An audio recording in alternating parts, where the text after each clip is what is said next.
Damn, y'all. Shout out to those of y'all that stayed to watch the end of this game. I was really debating when I wanted to start this live stream because I'm sure a lot of Heat fans tuned out, I don't know, 30, 40, 50 minutes ago. Maybe right at 7:30 p.m. as soon as this game started. Shout out to my guy Haroon Gill. Bro, I'm with you. I'm gonna go ahead, obviously, give people a couple minutes to get in here. I wanted to get started as soon as possible because usually after a game, everyone's online trying to look up, reactions to the game, post game, that sort of thing. But in this case, a lot of Heat fans probably quit a long time ago, and I don't blame you. But I got a ton of notes here about tonight's game, so I'm going to go ahead and get into those one by one. And of course, I will be taking everybody's comments. Johnny Cake, I'm so pissed. I understand. I get it. I'm definitely with you there. Gonna go ahead and give everyone a few more minutes here. So make sure to get all your comments in because I'll be reading all your comments. I'll try to get as many as possible. Obviously, all super chats will be read if you feel so inclined to donate and help support the channel because it goes a long way. Because y'all know I'm always improving the setup here. Got the mic here. For some reason, I couldn't connect my camera, so I'm using the webcam. But it's all good. Shout out to everyone coming in and give everyone a couple more minutes and we'll get started. Leave your comments down below. And I will be taking video calls today. I've had several people hit me up over the last week. Several Heat fans. Shout out to my guy Chris Marr if you're watching. Shout out to my other guy.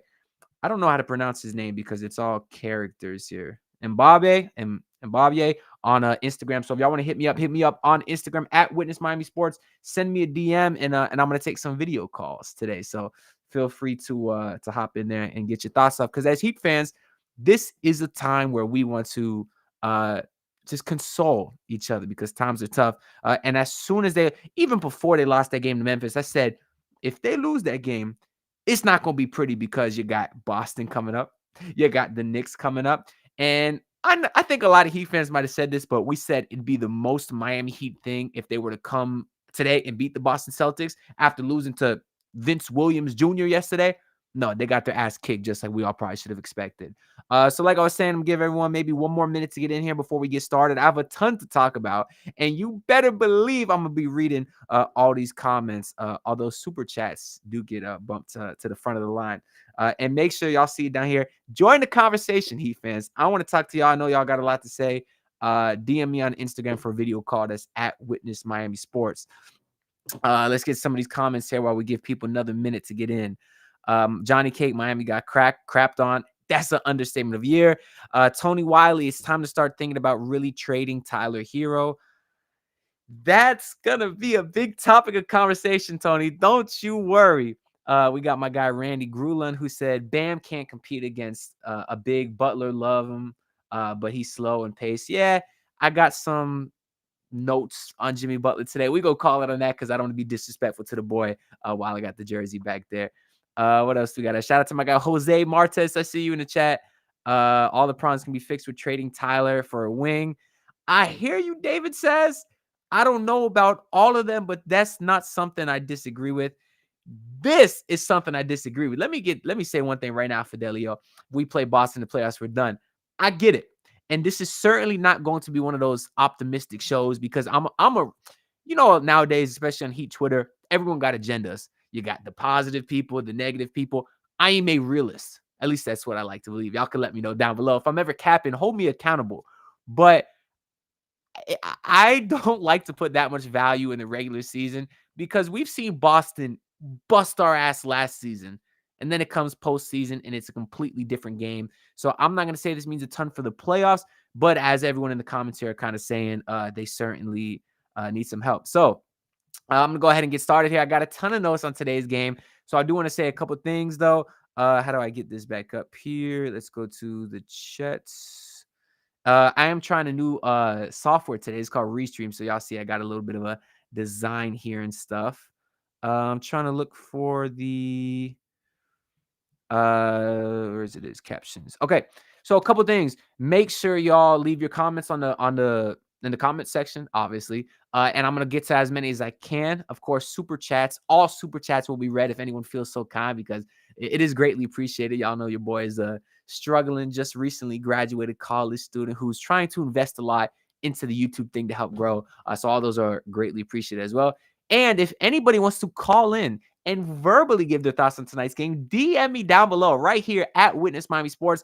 That's the official Instagram page for the channel. And I got my Instagram open right here, as I already got a couple people reaching out to me. My guy Chris Marr, who y'all have seen to send a lot of messages I haven't got a chance to respond to yet, my boy. Let me go tune into the live stream, bro. Let's discuss. But yeah, I got a lot of people hitting me up. So if you want to actually call into the show, DM me down below at Witness Miami Sports. Let's get into it, guys, and keep getting your comments down below. Now, I'm going to start by asking y'all, do y'all notice something different? Go ahead. I'll give you a second. Is anything different here on my Dora Explorer the Beat? No? Nobody? Well, the answer is the first fade that I got here. Y'all see here. Finally, y'all know I have the Paul Pierce patchy mustache, but it actually looks relatively clean for once. And that's because of my boy Frankie over at Cut Sesh. I wanted to shout out my boy because he is the best barber in Broward / Miami-Dade County. Now, he does travel to Fort Myers too. So if anybody watching this is in the Broward or Miami or Fort Myers or anywhere in South Florida area, make sure to hit up my boy Frank. That's at Cut Sesh on Instagram. The link is down below. His permanent cutting spot is over in Davie, though, at a place called the Players Lounge. It is the most fire spot to get a haircut, especially if you a Miami sports fan. So if y'all rocking with the fade I got, and y'all seen what the man did with my mustache, he's working miracles because this shit is usually patchy. I'm not gonna lie to you, but it's looking decent today, and that's because of my boy Frankie. So again, anyone in South Florida, hit up Cut Sesh on Instagram. The link is down below. Not a sponsor. Just want to shout out my boy. So let's get into this game here. All right, I got a bunch of notes, and then I'm gonna go ahead and get to the comments afterwards. So keep leaving your comments down below. The first thing I'm gonna note is the lack of effort tonight continued. You know, Jimmy in the regular season, he's lackadaisical. He tends to not try. This is not news. But being on the fact that they're on a 4-game win streak, being on the fact that they're playing the Boston Celtics, who we know Jimmy does not like, I thought we'd finally get at least a game where he can turn up a little bit. I have not been a guy that's been very critical of Jimmy Butler because I value the postseason over anything else, and what he does in the regular season does not matter to me. I am okay with him taking nights off if it means he can turn into God in the playoffs. But I still think it's very important to him for me to hold him accountable, because I think it's okay for him to pick and choose his spots where he wants to try in the regular season. And tonight needed to be a spot where he tried, and you didn't get that effort from Jimmy Butler. We saw that from the jump. I got the note here about early in the game. There was a rebound going out of bounds, and Jimmy Butler is just watching the ball while Jaylen Brown is diving out of bounds, throwing the ball to Jason Tatum, who got 2 free throws out of it. And I'm standing there watching Jimmy Butler just watch the ball. I think there was another point late in this game. Even Jimmy was a part of this too with the rebounding. You had 3 guys there watching a rebound sale. Derek White was chasing the ball. Now, lo and behold, Thomas Bryant actually got the rebound, but he stepped out of bounds. Stepped out of bounds. Y'all saw the replay. The man didn't step out of bounds. But the point is, they made that much harder than it had to be. Chase the rebound, show some effort, and you didn't get that tonight. And that's the part that's frustrating me as a Heat fan. That should have been such an easy rebound. It shouldn't even have to been in the ref's hands whether Thomas Bryant was out of bounds or not. And then it was, I think, 2 plays later, there was another easy rebound to Jimmy and Haywood. They both missed it because they're not hustling to the ball. And then what happens? The ball almost goes out of bounds. Jimmy saves it to Haywood, who has to rush it past to Tyler to get the ball down the court. Intercepted by Jaylen Brown and dunks it. That's all about a lack of effort here. What else do I got here? So you had the point in the second quarter where Porzingis and Horford were trading threes because you had Caleb Martin and Thomas Bryant as your backcourt or as your front court during the game at that time. That's a problem that goes all the way back to the offseason. That gets me pissed off as a Heat fan too, because what happened in the playoffs last year, or really all regular season? Caleb Martin was great last year, but he was as good as you can possibly expect as a 6'4" power forward, because that's what they played him at last year, and he's not a power forward. What happened in the NBA Finals? Aaron Gordon looked like prime Tim Duncan because he was being guarded by dudes half his height. And for the Heat to get to the NBA Finals, have that obvious a problem, and make 0 moves in the offseason to help combat that is ridiculous. How do you have such an obvious problem? Everyone in the chat here, who I greatly appreciate, by the way, make sure y'all like and subscribe. Everyone in the chat here right now knows that was a problem, and the Heat did nothing to address that. Yeah, they got Thomas Bryant, But so the one big they signed was a guy on a minimum contract who's barely been playing this year. I do want to shout him out, though, because he did give some effort and energy in the second quarter, had a couple buckets. But a lot of people have been tough on Thomas Bryant. He's a minimum guy. I'm grading him as if he was a minimum guy. I think he's been fine. I don't think he deserves a lot of the hate that he's been getting. But still, the Heat made no other moves to get a quality starting 4 or starting 5 to play next alongside Bam Adebayo. Obviously, they got Kevin Love last year in the biomarker, who I think has Heat tenures been decent, but he's not a defender. He can't guard those guys like Porzingis and even Aaron Gordon. He can't do it.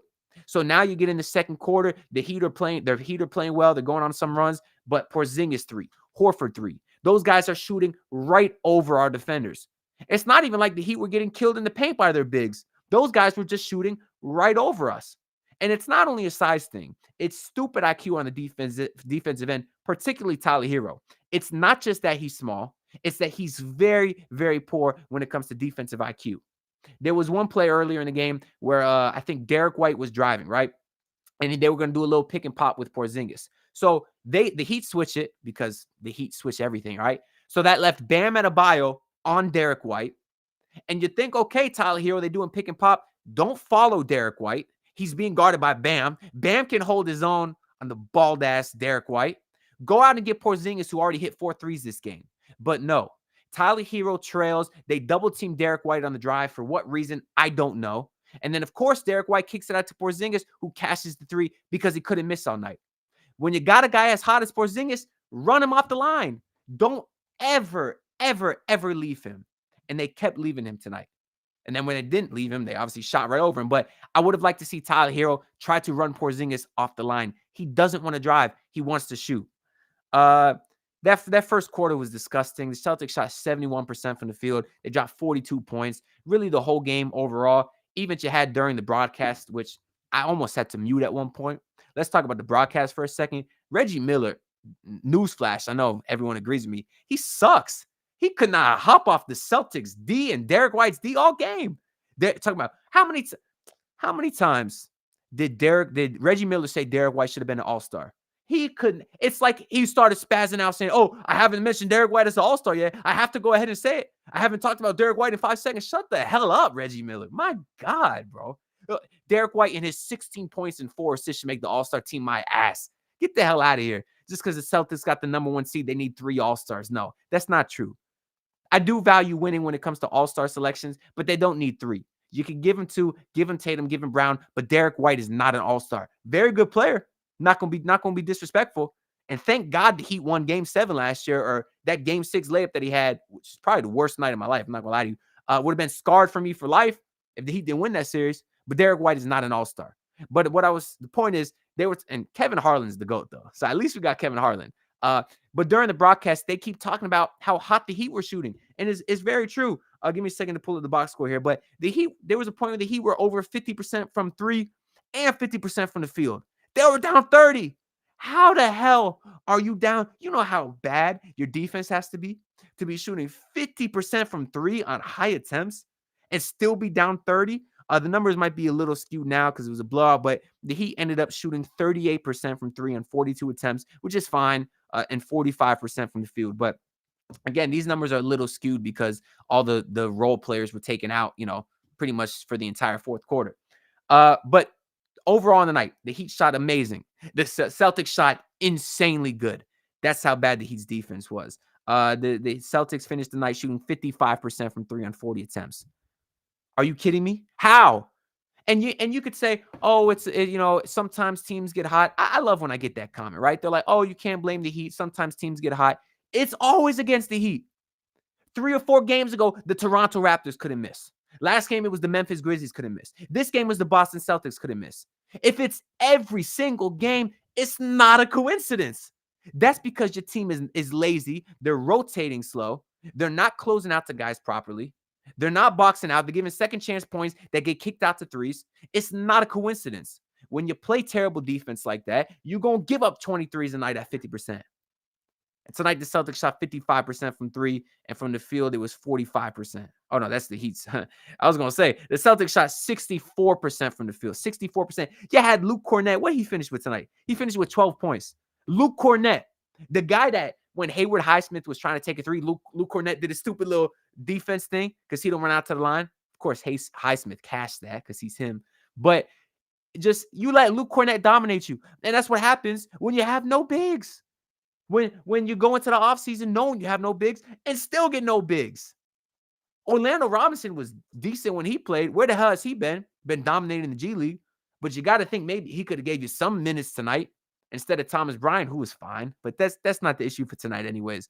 What else do we got here?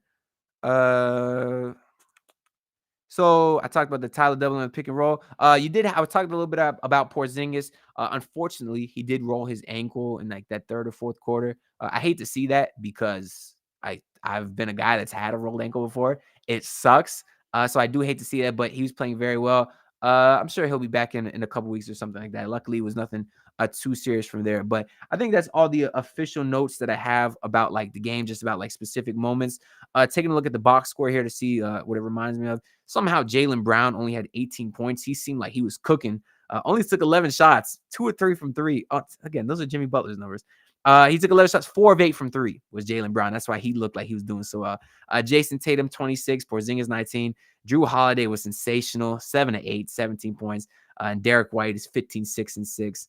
And Pritchard Cornett off the bench did okay. Looking at the Heat side, so Jimmy Butler, 17 points, only took 11 shots tonight.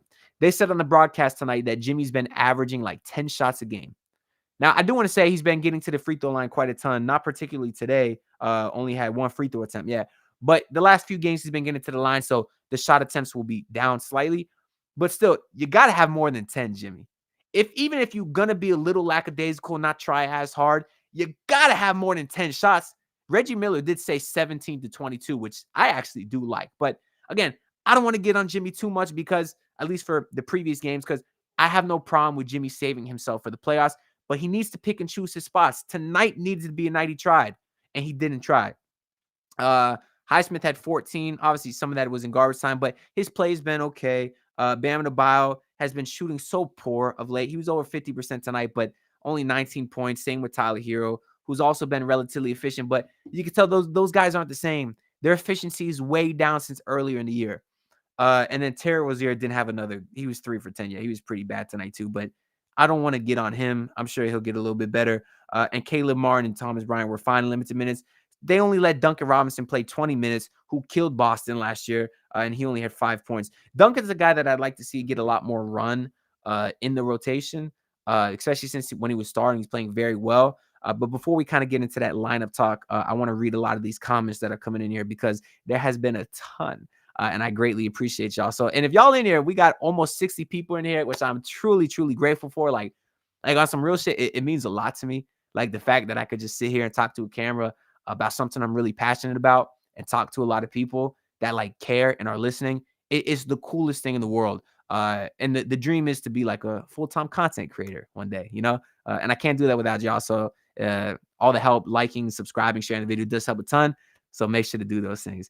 Jose Montez said, no peppers. We haven't got peppers in a minute, bro. I remember the good old days. After every big Heat win, I used to go in the car, driving to work next morning, blasting peppers.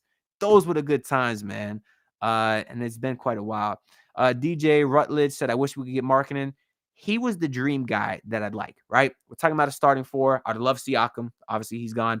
The problem with Markkanen, though, is that Jazz team's actually been playing kind of well. They were like a game over 500 a few days ago. I'm not sure if they still are, but they've been playing well. A lot of their team has been playing well. And because of that, I don't think Markkanen would be available for trade. Now, the only reason he might be is because next year he's an expiring contract.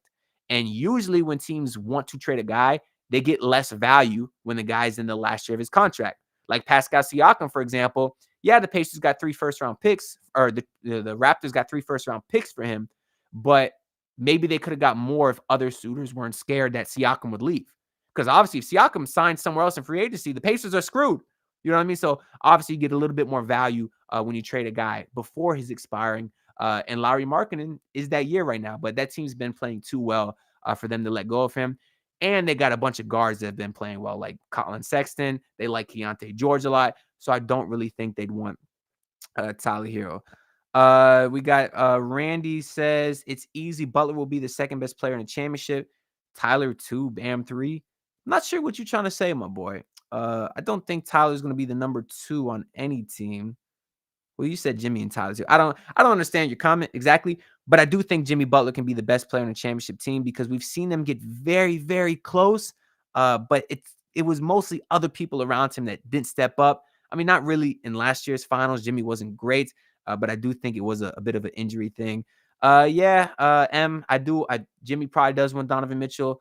I do too, but I don't think he's available. And talking about teams that are playing well, the Cavs have been amazing. Anthony Glover says Spo was the problem. This team is predictable and not ready. This team's predictable and not ready. Have the same problems year after year and the deep playoff runs because of Jimmy playing like MJ until he gets hurt. I would want to push back on that a little bit. I have no problem criticizing Spoelstra, and there's certain things about him that I certainly do want to criticize. But in the playoffs, I think that's a big deal, man. You watch these past few years when they played the Bucks and they had Mike Budenholzer, who's pretty terrible at like in-game adjustments, and then you got someone like Spoelstra, who game to game is changing stuff. I think in the playoffs, it's a little more valuable than you may realize. And I always tend to proceed on like the side of caution when criticizing Spo, just because I know he knows more than us. But that's certainly like a fair assessment that you're saying. So I get where you're coming from. M said Heisman didn't box out. I saw a lot of people not box out, so I do get it. What do we got here? Joel, can we even call Jimmy a winner? He's a glorified loser. If you're talking in the grand scheme of winning a championship, then yeah, he's a loser. This is kind of a talk that we've had on the Basement Sports Network before. Make sure y'all go check them out. They post stream they live stream after every game too. They do a great job over there, and I join them quite often. But kind of trying to get to promote my channel a little bit more too over here. But yeah, I mean, like people have asked me if I think Jimmy Butler's tenure with Miami Heat has been a success, and as amazing as he's been, one of the greatest Heat players ever, the answer is no. Because when you got a guy like Jimmy Butler, the expectation is championship. Anything short of that is a failure. Pat Riley coined the phrase, there's winning and there's misery. I believe in that. So while there's different levels of misery, you could be the 76ers who lose in the second round every year, or the Heat who lose in the finals every year. You could argue it's better to be a Heat fan, but if the end result is no rings, I'd say it's a little bit of a failure. I don't agree with this comment, DJ, saying Caleb is ass. Caleb is one of the only people that showed up last night and tonight, and I think he's been playing very, very fine. This is an interesting comment, David. Jimmy might be playing soft to force the front office to keep making changes. It does look like a little bit Jimmy is frustrated with the moves or lack thereof that the Heat have made prior to the Terry Rozier thing, which I think he might be a fan of. Haven't heard him speak on it yet, but you got to think that he liked the move, even though Kyle Lowry was his boy. But it did seem like their relationship started to start. Let me not say the relationship. I'm sure they're very close. But I think Jimmy came to realize that Kyle wasn't as good as he was when we signed him 3 years ago. And I think Jimmy realized that it was time to move on. Although Jimmy's the reason Lowry was here in the first place. And I'm sure they are still very, very close boys. Let's see. This, as fun as this is, Del Valle start over trade. I agree to an extent. I think this core of Jimmy, Bam, and Tyler has run their course, and we'll kind of use this to get into the Tyler discourse now. I think this core has run its course, and you got to trade one of them, right? And when you're looking at trading one of them, I believe in Jimmy Butler. I think he's a superstar, and superstars don't fall off trees. I can't let go of him. When you look at Bam Adebayo, he's the best defender in the NBA, a guy that can score 20 points a night. That's too valuable to me. So if you're going to trade one of them, that leaves Tyler Herro left. Not saying he's a bad player, not saying this team is better without him. I just think his fit with that group isn't great. I think this group as a whole, like I said, has run its course and it's time to move on. And frankly, Tyler is just not as good as the other two. I understand you won't get as much value for Tyler, but I can't let go of Jimmy and Bam. They are untouchable in my eyes because of the dynamic skill set that they bring. You can bring in other scorers like Tyler Herro who might not be as good, but they could play a similar role. I would prefer trading Tyler Herro to get someone who is a better fit, whether it's a starting power forward, whether it's a few pieces like maybe Dorian Finney-Smith and Spencer Dinwiddie and Royce O'Neal. Not saying I trade Tyler for those guys, but maybe this Heat team is better off trading Tyler and getting 3 really nice pieces in return. You could start a Dorian Finney-Smith on this team. Very good stretch four, could play great defense, have a couple scorers off the bench, and Dinwiddie, Royce O'Neal, kind of a 3-and-D type of guy off the bench as well. Maybe a trade like that does work. Maybe a trade Tyler to Washington for Tyus Jones and Kyle Kuzma. Kyle Kuzma could start at the 4 of this team. Very good rebounder. Don't sleep on Kuzma's rebounding. And Tyus Jones is the epitome of a facilitating point guard. So maybe you even get Tyus Jones and start him next to Terry Rozier. Get a facilitator, get a scorer. It'd be a small backcourt. So even if you want to have Tyus come off the bench, he could be the facilitator to run the bench unit. You know, you could do different things there because he's a facilitator. He's not a Tyler Herro. You know, Tyler Herro and Terry Rozier are very similar. So if the fit wasn't great before, now that you got Rozier, I think that's even pushing Tyler out the door more. So my point is, even if the superstar trade is not out there to get a star 4 like Siakam or Markkanen, there's other moves you can make like that to get better rotational pieces. And you might not realize that a better fit can go a long way than just keeping the guy who's more talented. I mean, look at the Lakers. They sucked last year with Russell Westbrook because he's ball dominant. LeBron is ball dominant, and it didn't work. They traded Westbrook for Vanderbilt and Malik Beasley. You know, Vanderbilt plays defense. Malik Beasley, catch and shoot player, better fit.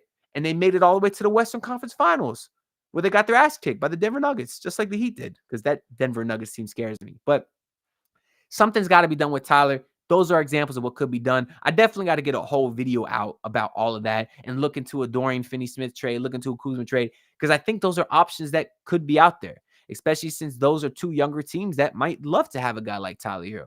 I think Tyler Herro and Mikal Bridges could work well. I think Tyler Herro and, I mean, who's the young guy that the Wizards got? Like Bilal Coulibaly? I'm not sure that works well. I've heard Coulibaly's been playing well. I'm certainly not tuned in. I see a couple trade Tylers in the chat. Yeah. Sounding like I'm with you a little bit there. But the point is, though, let's say they don't trade Tyler. I think it's time for him to come off the bench. My ideal starting lineup would be Terry Rozier, Duncan Robinson, Jimmy Butler, Jaime Jaquez, and Bam Adebayo, because you got phenomenal scoring between Terry Rozier and obviously Jimmy Bam have been scoring the ball or have shown they can score the ball well. Jaime Jaquez is an incredible scorer from all 3 spots on the floor. Duncan Robinson has been shooting the lights out as a starter. His chemistry with Jimmy and Bam is undeniable. It makes too much sense for me. And you can get into all these slow starts, you know, where you can't score the ball. Those are your 5 best buckets outside of Tyler Herro, of course, who's just very isolation heavy. You'll see Jaime Jaquez do a lot more catch and shoot threes. You'll see them run some plays where they'll feed it to Jaquez in the post instead of just Tyler going ISO. There's a difference in how they score, you know, because if Tyler's going ISO, no one else is involved. The defense can concentrate on him a lot more. But Jaime Jaquez, sometimes you might have another guy handling the ball. Guys are moving around the court to give space for Jaquez to post up, and now they give the ball to Jaquez and he scores. And just everyone is involved on that play. It keeps the defense honest. That's part of the reason, you know, Tyler doesn't work well in the starting lineup. But if you have him come off the bench, maybe he could play that Lou Williams role, that Jamal Crawford role. Those are guys that were very important to very good teams. So that's not me saying Tyler Herro's a bum. That's just because he's not. He's a great player. He's a phenomenal scorer. But I think he could be better off the bench here. Let's see what else we got here. We got Reggie Miller took Derek White shopping. He was riding that boy all night. I'll tell you that, Levi. What else we got here? We got It's Your Boy. Bam need to pull a Giannis and threaten not to re-sign his extension. Yeah, I saw a couple comments in here talking about, you know, I think I put one up earlier about Jimmy not trying to make the front office to make moves. I'd like to believe there's other ways to do that. You can talk to Pat and Mickey behind the scenes and say, hey, I think we should get this guy. You know, let's get some urgency. I don't know if you have to, you know, be lazy on the court. But maybe Jimmy's tried, and maybe they're not doing anything. This is a rare comment, I'll say. Josiah James says, Bam needs to go. He's a casual. The league is changing. Bigs being scoring prone rather than defenders. Anytime we need points and the ball is in Bam's hand, it scares me. I can't disagree more with you, my guy. Appreciate you tuning in, though. It's all love at the end of the day. But what Bam Adebayo brings on the defensive end is so unique. And I think you're not remembering how important he was in beating the Bucks last year and beating the Celtics. I mean, Giannis is contained when Bam is on him. And when you contain Giannis, you cut off the head of the snake with the Bucks. And that's a big reason Heat were able to win in 5 games last year. And that's all because of Bam Adebayo and his ability to guard Giannis. You know how many times Bam was on Tatum last year and Jaylen Brown and sometimes guarding 4 or 5 guys at a time? Or really, it's even the zone that shut down the Celtics a lot, actually. And why is the zone so successful? It's because you have a guy like Bam Adebayo who's so smart and so athletic and can get to everywhere on the court. He's too important as a defender. And I don't think he's shooting that inefficient this year. I don't of late for sure. But on the season as a whole, I feel like he's been fine, especially from the mid-range jump shot. We got also the official high vote said we lack size for real, y'all. Trade Jimmy while we can. That's another theme very prominent by several people on the Basement Sports Network. Shout out my girl New. I get the logic, right? If you're not gonna win with Jimmy, you have a piece in Bam, who a lot of people think you can rebuild around, and Jimmy's at the point right now where he could probably get you some nice young assets. I'm not ready to give up on this build yet.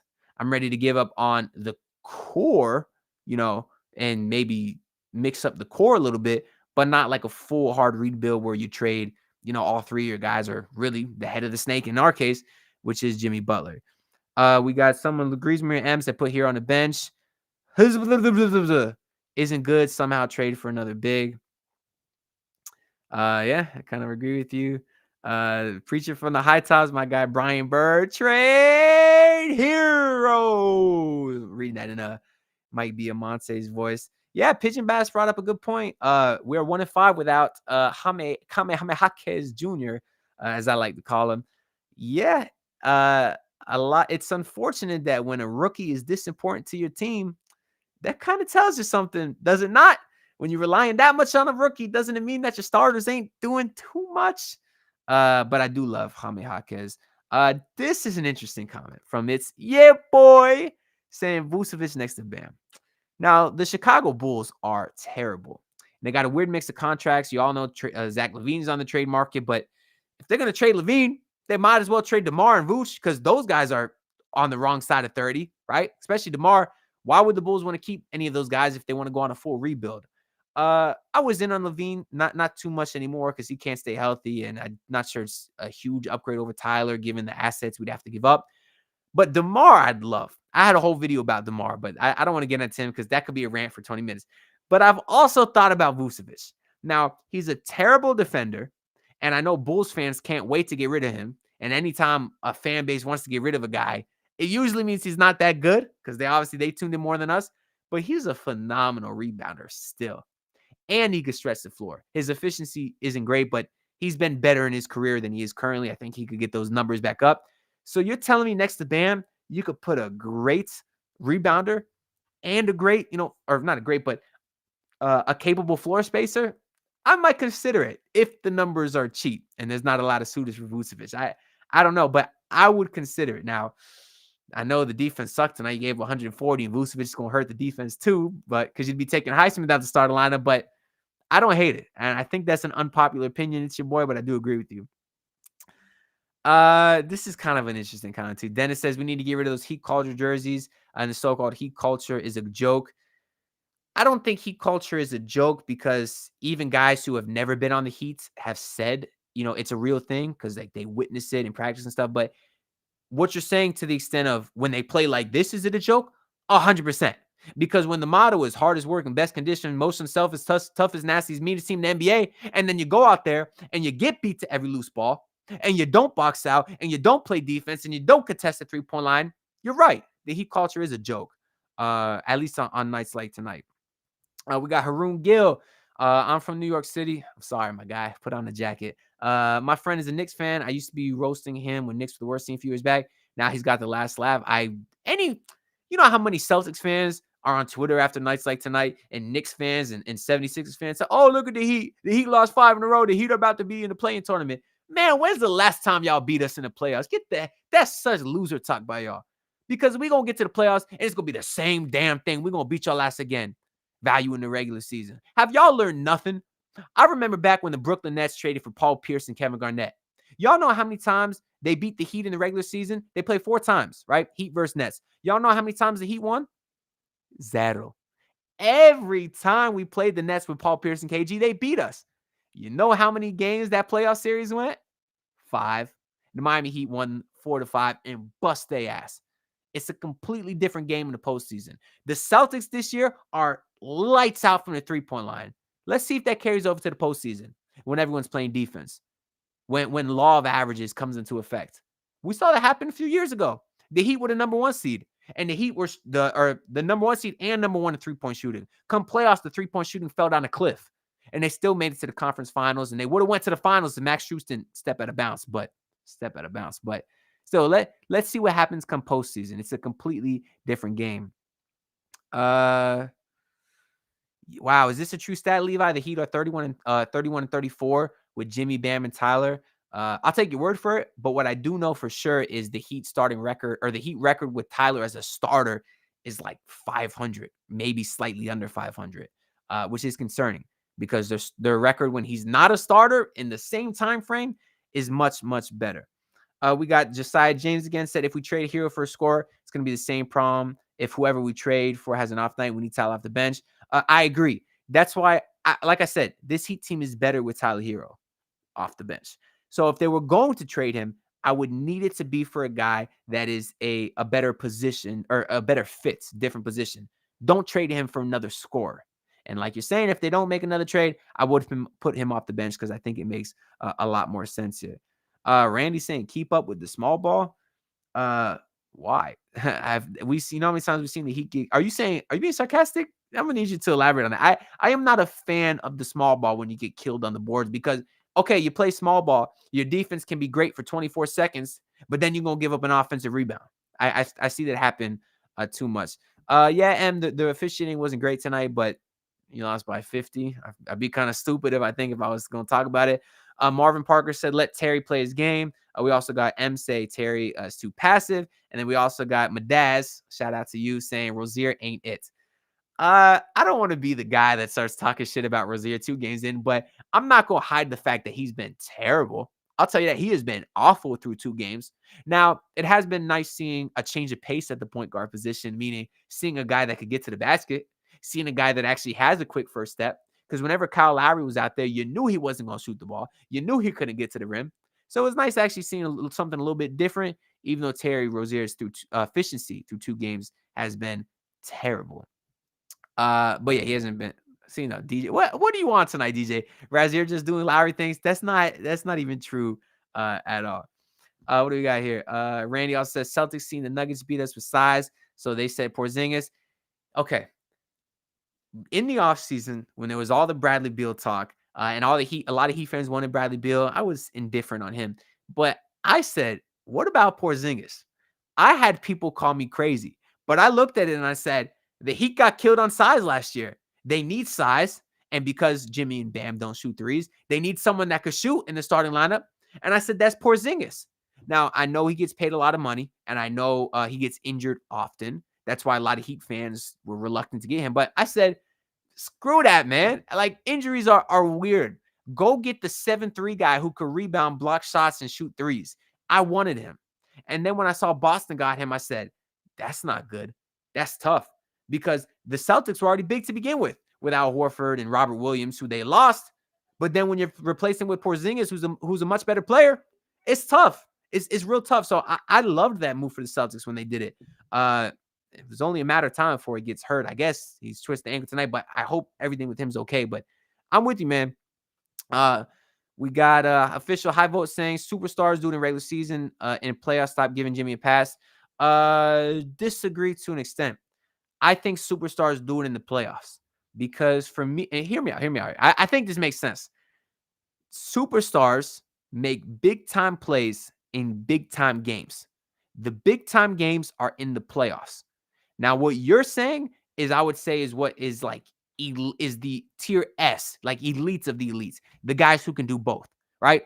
That's your LeBrons, that's your Jokic's, that's your Giannis's, right? The guys who can do both. Those are the top tier. But I still think there's a tier below that is still considered superstar, and that's your guys like Jimmy Butler, right? Because people may say, oh, look at Joel Embiid, look at James Harden, look at Paul George. Those guys are better than Jimmy Butler. Those guys are superstars, and I disagree. Because every year after year after year, when the postseason comes, who's flaming out in the playoffs? It's Jimmy Butler. It's way off P, pandemic P, playoff P, bum-ass Paul George, side of the backboard Paul George, and it's Joel Embiid, whose points per game in the postseason drops by 10 from the regular season. So people may say those guys are better than Jimmy Butler. No, I disagree. Because in the postseason, when the games matter most, Jimmy's the guy that rises to the occasion. When they're down 3-2 and they're going to Boston, Jimmy's the guy that drops 46 points. When you're playing the Milwaukee Bucks and the Bucks are up 15 in Miami, Jimmy's the guy who drops 56 points. When you're back in Milwaukee in a closeout game and you're down 2, Jimmy's the guy who hits the game-tying layup. That's a superstar, not a guy that folds under pressure. Now, I'm not going to give Jimmy a pass for tonight, and if he does it again, I will continue to not give him a pass in the regular season, because what good is playoff Jimmy if you miss the playoffs? I was critical of him that last year because they had a little bit of a worse record, but the way it's trending now, this Heat team could be a play-in team, and we saw them almost lose in the play-in last year, if not for a Max Strus explosion. So what good is playoff Jimmy if you lose in the playoffs? So he needs to start acting right. He needs to start being a little more aggressive, especially when they're on a losing streak, especially against a rival who's the best team in the NBA record-wise at this moment. So I'm not giving Jimmy a pass for that, but he is still a superstar because what he does in the postseason. Shout out to everyone in the stream. Just want to say again, make sure to like the stream and subscribe. The subs genuinely help me out a lot. And I haven't got no DMs yet. If y'all want to call in and talk to the show, DM, I got my phone right here. DM, oh, I don't got the message up no more here. That's why. All right. DM Witness Miami Sports on Instagram. I got my phone right here with the DMs open, and I will be taking calls, video calls, if anyone wants to call in. So once again, I'll leave it up for a couple seconds. That's Witness Miami Sports. Now let's go ahead and get back into the topic here. What do we got here? We all out here venting. That's what I'm here for, man. And for those of y'all that are just tuning in, I seriously, it means a lot that y'all tuning into this stream. Like, this is dope because this is a dream one day. So y'all helping me support means a lot, and I do appreciate all of y'all. What do we got here? We got Joel saying Jimmy hasn't cared about Heat basketball since Game 3 of the Celtics series. It does seem like that, right? And I feel weird because sometimes I even did it earlier this stream. I like to give Jimmy the excuse of Josh Hart rolling on his ankle, but after that, we saw Jimmy and Grant Williams get into it. We saw Jimmy Butler go off. So was his ankle magically okay then? And then it got hurt after that? I don't know. It's possible that he could have re-aggravated it, or it was okay for a little bit, but the constant, carrying in the conference finals hurt it some more, and that's why he didn't show up in the finals. But I could also just be making excuses. I don't really know. We got Randy back saying Jimmy's an ISO player, but sometimes that ISO gets you nowhere when you need fastball jab shot or pass something. He's pretty heavy isolation as well. And part of the main concern I have here too, I know we talk about Tyler's fit with the core. Jimmy and Bam as a duo don't seem to have a lot of chemistry. Maybe it's because I'm spoiled and we watched LeBron and Wade back in the day. If y'all are old enough, if y'all ain't old enough to remember LeBron and Wade, I'm sorry for you. Go watch some highlights. But those two chemistry was unlike anything that I've ever seen, right?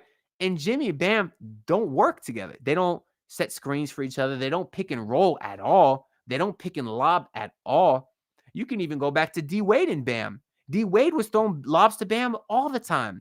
Goran was throwing lobs to Bam all the time. You don't see that with Jimmy Butler. You don't even see pick and pops now that Bam has a mid-range shot. It's weird. You'd like to see your two best players kind of be able to play off each other a little bit more, and you really just don't see that. Mohamedou says someone on this team who just so happens to be making $45 million is stealing. Is he talking about Jimmy? Is that how much Jimmy's getting paid? Sheesh, imagine. Joel says Bam is not a center; he's a power forward. I think he could be both. That's why I think I'd be okay getting a guy like Vucevic who could run the 5, or I'd be okay getting a guy like Dorian Finney-Smith who could run the 4. I think Bam is showing that he can play both. At the end of the day, if you don't have someone that could guard Jokic, it really doesn't matter. But how many guys can guard Jokic? You can go out and get the biggest guy that's available. You could get, I don't know, whoever. I don't even know anyone big that could guard Jokic. No one can, but like, it still is going to be tough just because he's that good. That's why I always say I think that he's going to get back to the finals. But if they play Denver, it scares me. I'm not going to lie to you. David says this team is slow, unathletic, and short. Recipe for getting out rebounded by 20 like they did tonight. They are younger now. When they were a lot slower when their starting point guard was 37. So they're a little bit younger and more athletic now. But overall, I do agree with you, particularly the short part. They've tried playing this short ball for a few years now. It hasn't worked. But I think it's more of an effort thing. You can see them not dive for loose balls. You can see them not box out. And to me, that's an effort thing. Yeah, I'm not gonna say I wish we could, but I wish Anthony Edwards was available because he's boys with Spo. So maybe one day. Let me see what else we got here. We got a comment from Scarborough says, great players don't need to save it for the playoffs. As good as Jimmy, the Cinderella story ran its course. Most likely, it's not like he's won a chip if you're going to be regarded as great. Same thing I was saying earlier. There's levels to this. You have your guys like Giannis and Curry and LeBron who do it in regular season and playoffs.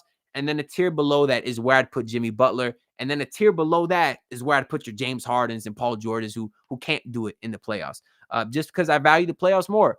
And I'm sure you might have said the same thing last year, Scarborough, when the Heat were under 500 and Jimmy didn't give a crap. But what happened come postseason? Why did they win against the Bucks? It's because of Jimmy Butler. Why did they win against the Knicks? Because of Jimmy Butler.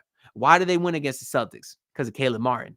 That's why whoever said trade Caleb Martin in the chat, I ain't with that. Now, I get it because he like as a player option, I guess, and the Heat have no money and Mickey Harrison is cheap.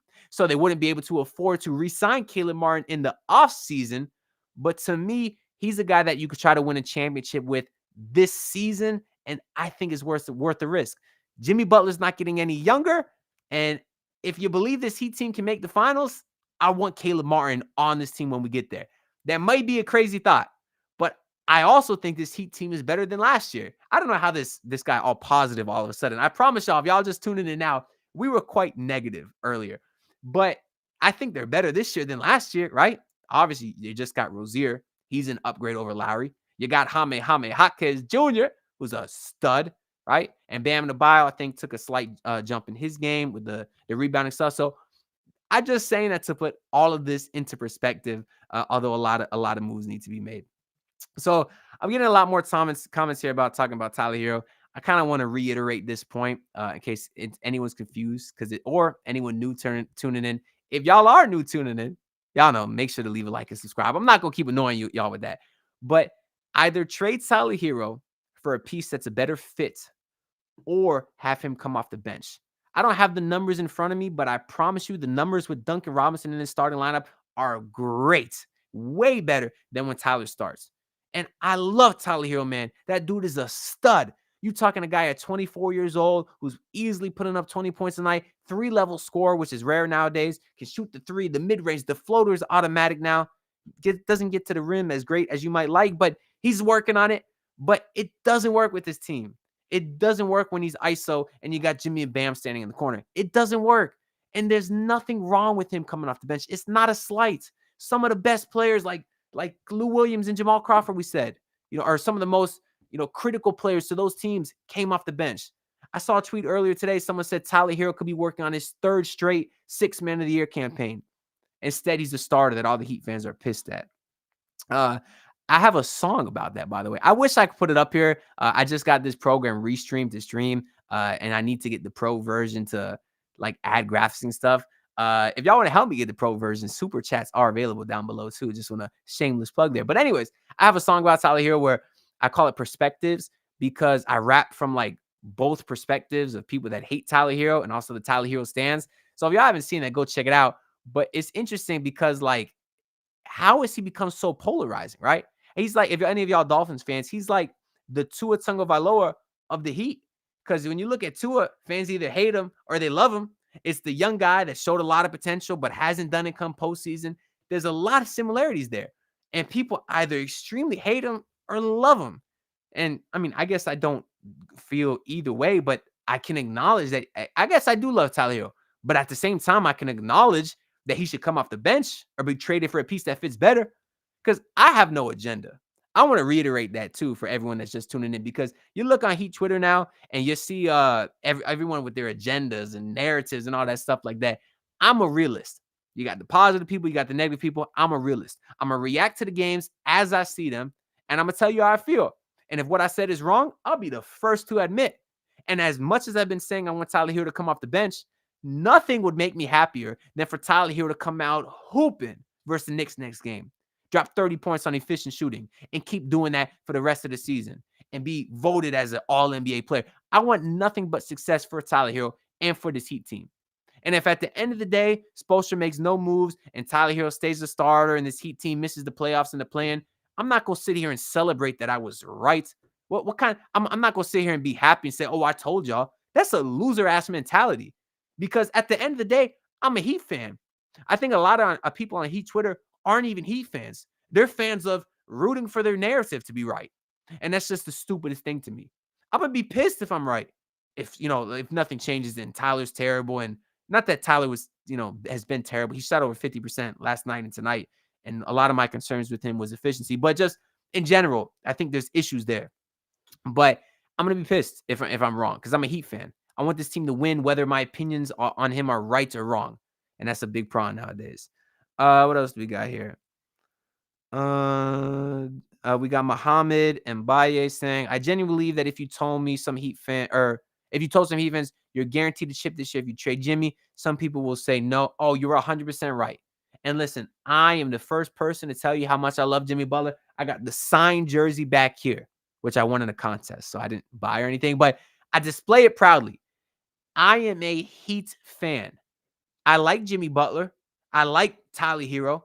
I got a Hassan Whiteside shirt in there too. I like Hassan Whiteside, but I am a Heat fan. I want the Heat to win over everything else. I hate Kyrie Irving. I hate Devin Booker. I hate Paul George. I hate Rudy Gobert. If the Heat traded for all four of those guys tomorrow and they won a chip, I'll be the happiest man on earth. Now, I don't think there's anything wrong with people being a Jimmy Butler fan. We know LeBron has a lot of fans, and they'll say, oh, he's a Lakers fan, but that's because he roots for LeBron. I don't think there's a problem with that as long as you admit it. Don't act like you a Lakers fan, and then as soon as LeBron comes to the Heat next year, be a Heat fan. Because that's just not cool. And then you're going to act like you a Heat fan. No, if you a LeBron fan, admit you a LeBron's fan. If you a Jimmy Butler fan, admit that.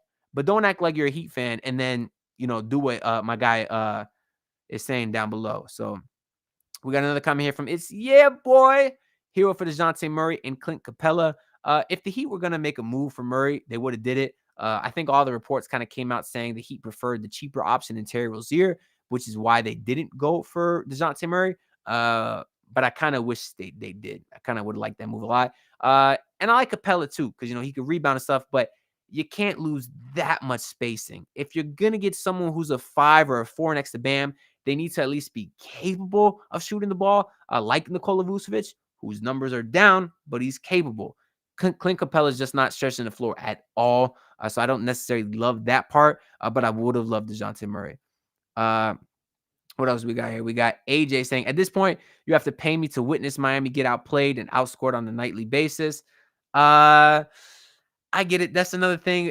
Listen, I heard this with Dolphin fans after the playoff game, right? They're like, oh, I'm done with this team. It's the same thing every year. I'm not watching this team no more. If that's how you feel, good for you. But to me, you weren't a fan at the end of the day anyways. Part of being a fan is suffering through these hard times. I mean, y'all remember, was it 2 years ago where you had Jimmy Butler and Spo fighting in the huddle? They were getting killed by the Warriors. And that's when everything was falling to, despair. What happened to end that season? Oh, that's right. They made the Eastern Conference Finals Game 7. The season is a roller coaster. You hear Spoelstra after the games. He's not freaking out. He says this is one of the rough times of the year. And I believe him because we've seen it. It's never actually as bad as the worst times. And it's never actually as great as the great times. The season is very long. So while they have some very clear flaws that need to get addressed as soon as possible, if they want to win a championship, it would not shock me if this Heat team still has postseason success because I don't think they're as bad as they're playing right now. I just want to say that, but also acknowledge I'm not excusing any of the flaws and the lazy Jimmy Butler play and the lack of chemistry with Tyler Herro. I'm not excusing that. What else we got here? We got a ton of comments here. Appreciate y'all commenting, man. It means a lot. I'm trying to get to everyone that I can. But if anyone wants to leave a super chat, of course, I will get to those first, and it is greatly appreciated. What else we got here? We got Lewis who says, I'm with you, my guy. What else we got here? This guy says, Cabana says, you're more optimist than other Heat fans. That's cool.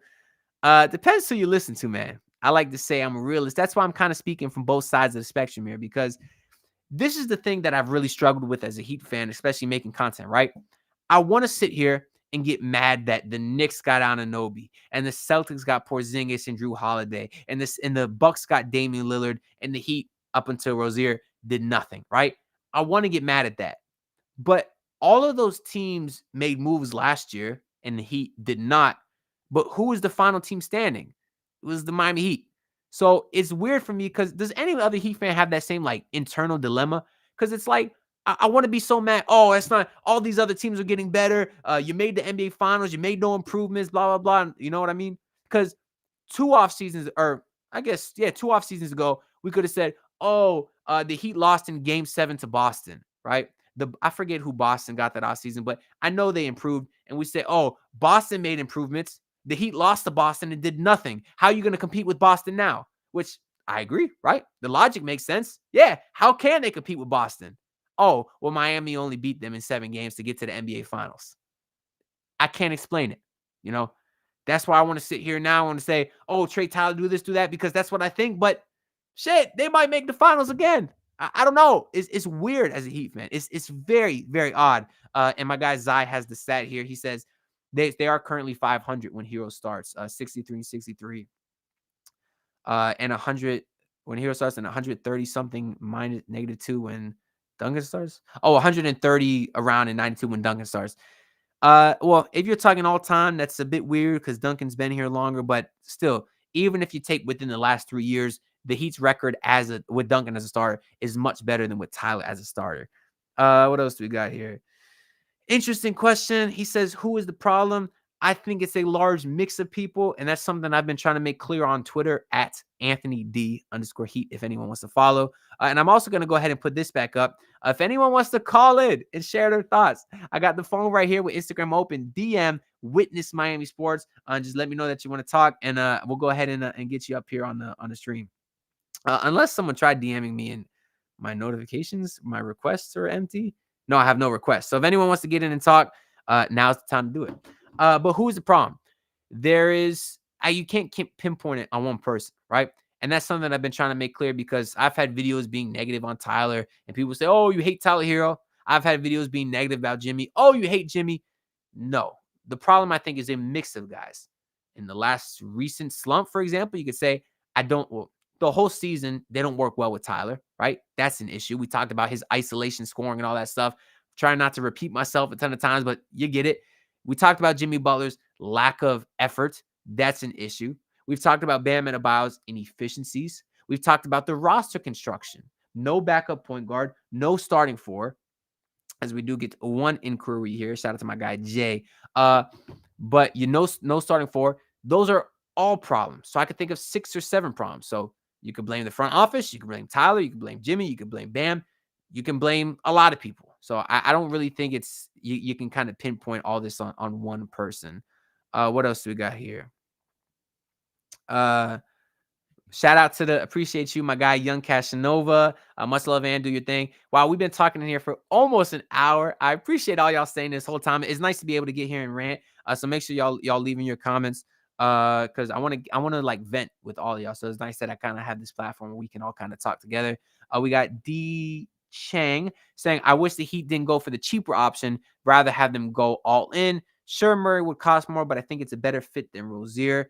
I'm with you too, because if you're gonna go all in, don't half-ass it. And that's kind of why I did prefer DeJounte Murray as well. But the one thing I do want to say is I don't know if the Heat are done yet. If their move was to trade 1 first-round pick for Rozier and then maybe package another first-round pick with Jovic or Tyler Herro to get somewhere else, that could be interesting. So I'll kind of give my final thoughts on that after the trade deadline, which is on February 8th, not too long from now. My guy, y'all check out Team to Beat Miami Heat, another content creator. I love sharing the spotlight with other Heat content creators because we all doing a thing here. He's got his YouTube channel of his own. He says, bro, I got a video coming out tomorrow about trading Herro, even though he didn't play bad, but this big 3 ain't working. Trust me, Team to Beat, I'm definitely going to have a video out of my own sometime relatively soon.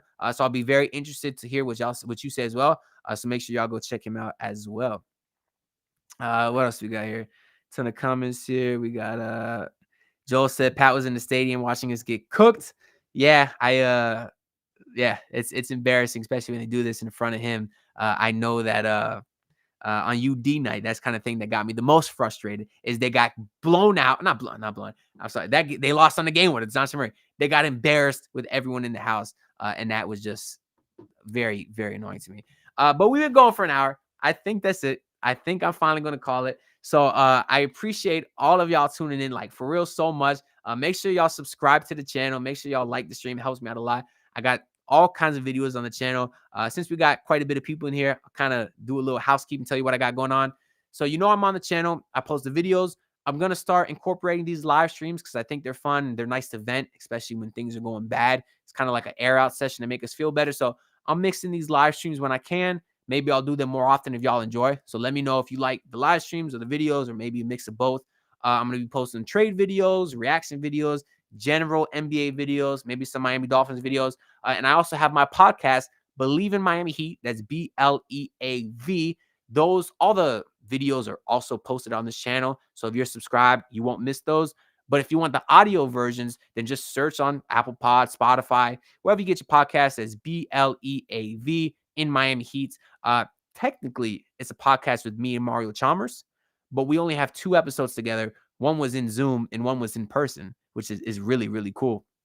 I see David Rivera said this is better than the basement. Yeah, I appreciate you, David, but no slander to my guys over there, even though I'm low-key competing with them at this current time because we're both live streaming. But it's like different, stuff. Like you got different personalities over there. It's different. There's kind of a space for all Heat fans out there, whether it's me or the basement or 5 Reasons or Miami Heat Beat or my guy Team to Beat Miami Heat who says Ants to Go. I appreciate you. Even my guy King Me Sports on YouTube. I'm sorry for whoever I'm forgetting off the top. Miami Heat Talk on YouTube. My guy over there, Ernest. So make sure y'all go check him out. There's someone for everyone. He said, "Am I going to join them? Maybe not tonight, but another." Well, let me finish. I was talking about the basement or Believe. It's a podcast with me and Mario Chalmers. We recorded 1 episode in person, which was really cool, and 1 episode on Zoom, which was awesome. But after that, he was really busy. Like he went to Malaysia to play pro ball. And it kind of got to the point where I was texting. I have Mario Chalmers' phone number, actually. So it's really cool. I could FaceTime him right now. I'm not going to do it, though. But it got to the point where I was texting him, yo, you good for Thursday to record? He'd say, yeah. But then Thursday would come up. He'd be busy. And it kind of went in that cycle. So I kind of just got figured, you know what? He's busy. Let me not keep bothering him. So I'm sure me and Rio will reconnect one day. But until then, make sure y'all go check out the 2 episodes we did together. If you just Google Mario Chalmers, Anthony DiNardo, it'll come up. But I also still do the podcast weekly. I take a lot of the post-game reactions here and put the audio on the podcast side, but I also do like a formal podcast where I sit down, talk for 20 minutes about all the topics and stuff. So if you want to check that out, check that out. And then I am still on the basement. It's yeah, boy. It says, are you going to be there for their live stream rants? I think the basement, I don't know if the basement is still recording. I guess I could check real quick. I'm assuming they went live tonight because they do almost after every game. Shout out to Royal A. Shepherd who keeps things down there. And yeah, they finished streaming just not too long ago. But I love the basement. They get a lot of hate on Twitter. There's a lot of misconception that we all agree on there or we're all the same person or Royal doesn't pay us and Royal hates us. Well, those last 2 things are true. Royal hates us. I'm actually in Royal's basement right now. He keeps me locked down here. I saw that Pat doing a podcast with D Wade. Yeah, that's pretty cool. I got to check that out. But the basement is awesome. And in all seriousness, those guys have been nothing but amazing to me. I genuinely love each and every single person except Royal Shepherd on that network. They're great. And they do great content. I mean, Twan is hilarious and knows ball. Same with Threat and Kendall. New is a lover behind the scenes. I know she acts like a hater on camera, but she's super nice behind the scenes. Royal is an asshole. I love my guy Stone, Alex Shelton, Alex Maserati, Adam Barai, wherever the hell he is at. LJ on the shout out to the Random Scrub Heat podcast over there with my guy George and Hot Take Harry. And I shouldn't start naming names because I'm gonna leave someone out, but they're awesome. So check out the Basement Sports Network. And if I'm gonna live stream during the same time they live stream, the least I could do is shout them out. So once again, yeah, that's true. The network's not afraid to speak out. That's facts. And the last thing I want to shout out for the final time, because I started this episode by doing it, is the fresh fade that I got right here. I know y'all see, courtesy of my boy Frankie over at Cut Says, the best barber over in Miami and Broward Dade, over in Broward and Miami-Dade County. He also comes to Fort Myers quite often because he got a ton of clients over here. The best in the game. The dude is legit. He's cutting pro athletes, NBA players, NFL players, and famous YouTubers like myself. And y'all know that I have a very patchy Paul Pierce-esque mustache, but it looks kind of decent right now, I think. And that's because my boy Frankie did me right over at Cut Says. So if y'all are in the South Florida area, and especially in Broward, he's located in the Players Lounge Barbershop in Davie, Florida. So if y'all are there, you got to go check my boy out. Hit him up on Instagram. That's in the description below. That's at Cut Sesh on Instagram. And you can follow his barbershop's page too. That's the Players Lounge. Also linked down below. That being said, I'm going to go ahead and get out of here. I am going to see y'all with a video of some sort eventually. But I'll see y'all next time. Peace out, y'all.